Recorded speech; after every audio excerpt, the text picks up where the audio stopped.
located right outside of Darien, Georgia.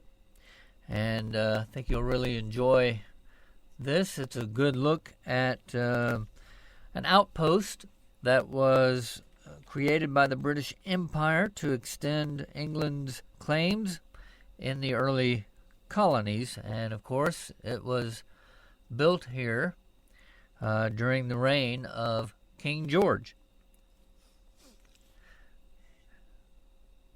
You need to tell them why we're doing a voiceover, because what we're saying is not going to match what's on the video. Yeah, we filmed in the rain, and so we had a box over the camera to protect it from the rain, and of course it muffled the audio as we were walking through. We were talking, but you can't hear it very well, so we're just doing a voiceover. You won't get the full tour, but I'll give you the highlights. And essentially what we're talking about here is the introduction to Fort King George, when it was built, why it was built, and so on. And also the early Spanish mission that was in this location before the fort. And so essentially in the 1600s and 1700s, the Spanish controlled Florida, and the French had a little further west. And so what happened was the British wanted to extend their reach into the southern part of the colonies. And what took place here was the Spanish, who controlled the area here, sent a mission into Georgia. Actually, they were in Florida, but they sent a mission up into Georgia to bring Christianity to the Native Americans living in that area. And so that's what we're showing here. You'll see a little bit of the ruins that were made from tabby that are still located in this area. That tabby's some tough stuff. I mean, this was built in the 1600s, and it's still present today. Yeah, so you can see them right there. Those are the ruins of the mission, the buildings that were a part of the mission. And you can see where the corners were. They're built out of tabby, which we've showed in other videos. It's a mixture of lime, sand, shells, and water that makes a concrete-like substance that lasts forever. It's pretty durable. So here's the cemetery. The headstones here don't have any names on them. They just say soldier of Fort King George. And there's a little monument to the events that took place there. Oh. Next up is Caroline's Cottage. And this is named for a volunteer who assembled the team that restored this cottage. And she was a huge fan of the Scots. This is constructed of wood and daub. And it's restored to show the typical Scottish build in the Darien area. Right, and so the furnishings on the inside would be pretty similar to what they would have been during that time.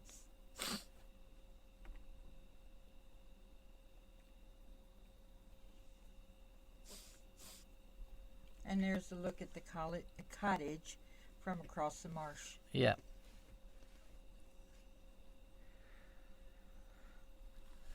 Now, this area of Georgia was instrumental in the sawmill and timber industries for about 200 years, and that's pretty much what that monument says, or that little historical marker. It's sort of giving the history there of the timber and sawmill industries in the Darien, Georgia area.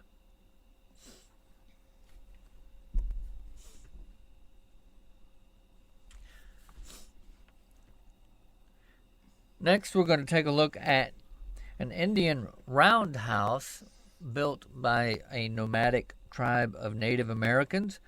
There were about 4,000 Gale Indians, and they were very nomadic. So they built these little round houses in which a family would live. I assume they'd put a teepee or skins topper on this thing.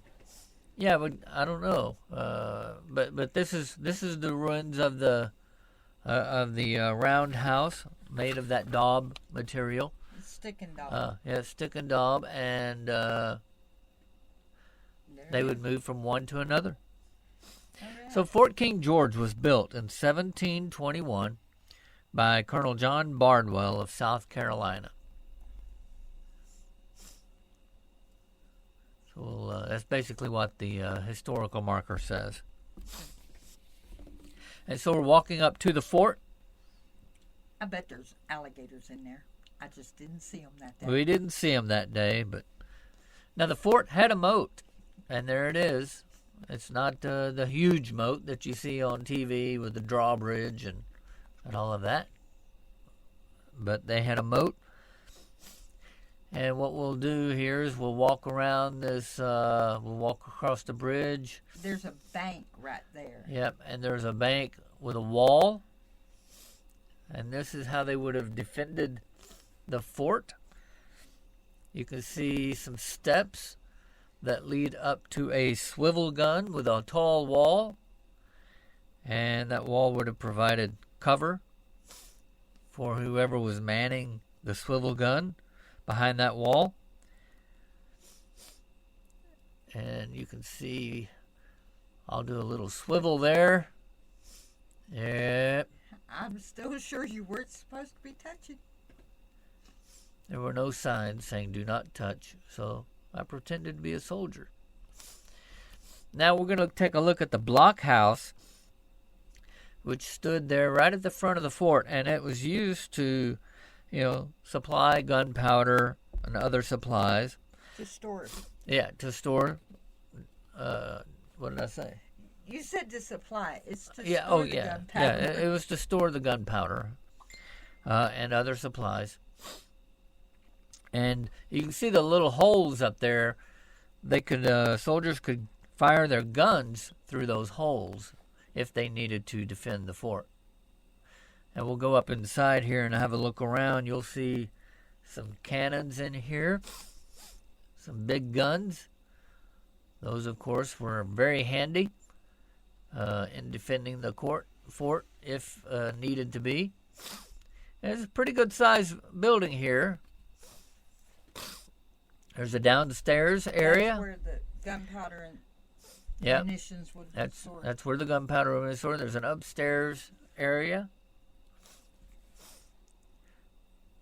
And so it would have been a good place to store a lot of supplies.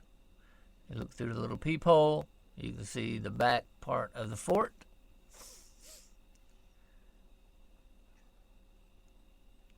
So you see a pretty good size blockhouse there.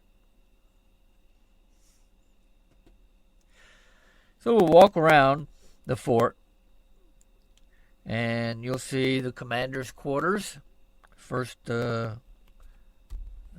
building that we walk into. There would have been one fort commander, and he had his own special quarters where he would stay.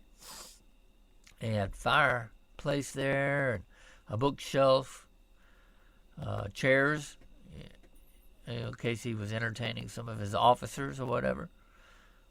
He had a bed, and pretty good sized place for one guy. He was an important guy. They did a really good job in building these replicas.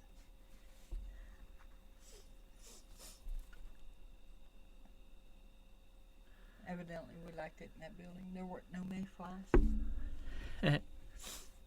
So next we'll see the officers' quarters. And this was a fairly good sized building. So you want your officers to be comfortable. And this is where they would sleep and just hang out as officers, maybe play cards, eat their meals out away from the soldiers. And it's basically where they lived when they weren't on duty.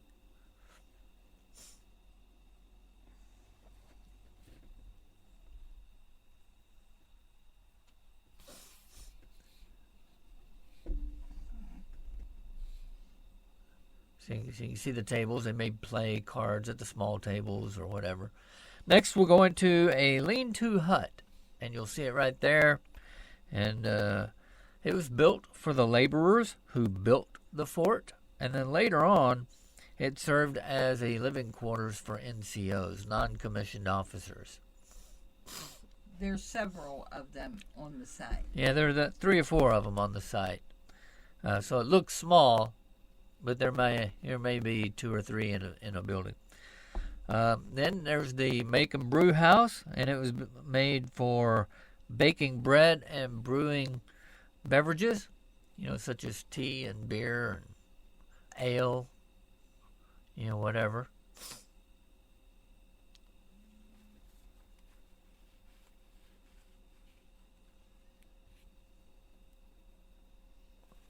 Nice chimney, nice fireplace back there. Yep, that's where they would have baked the bread. And so now we get to the blacksmith shop. And you can see the blacksmith equipment there. And then there's another lean-to. There's a couple of them here. This one has a bed. Yep, you can see that one's got a bed in it.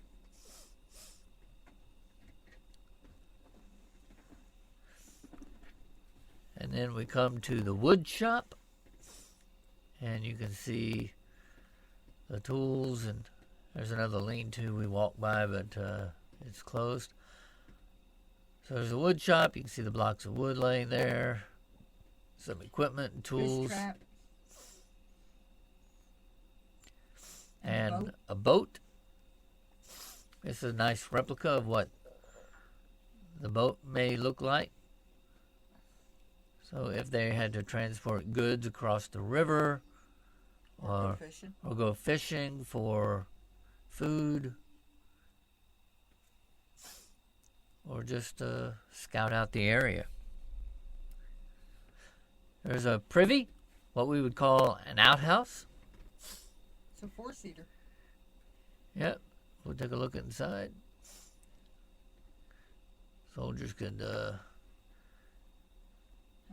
I guess they could visit. Sit in there and read the next mission, whatever they were going to do.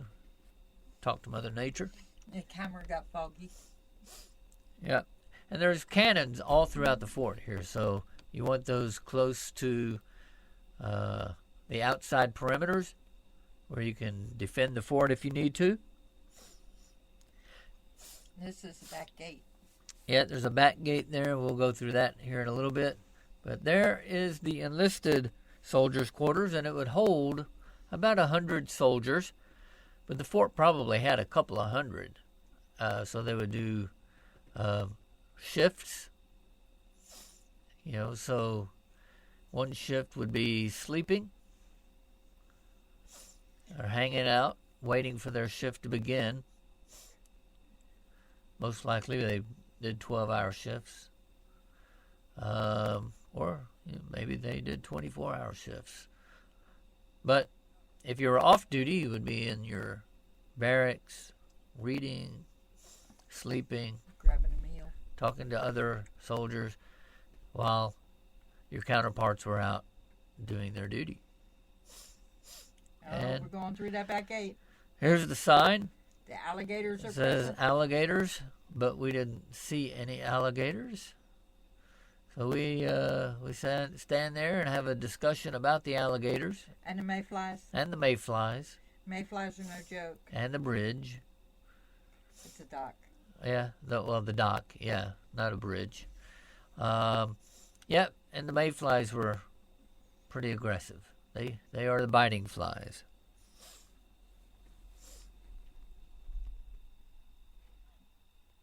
But there's also a cable down there in the water that caught our interest.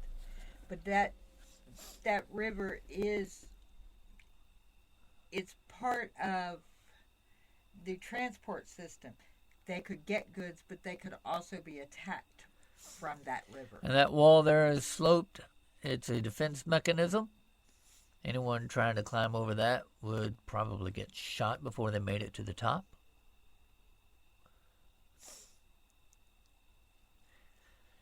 And they have a large courtyard, which would be a good place to assemble all of your soldiers. If you're the commander and you have to disseminate information, provide a mission, whatever, and you want to talk to everyone, well, there's enough room there to get the whole company into, or the whole battalion into the camp, the parade grounds there, and have a discussion. And that's the end of our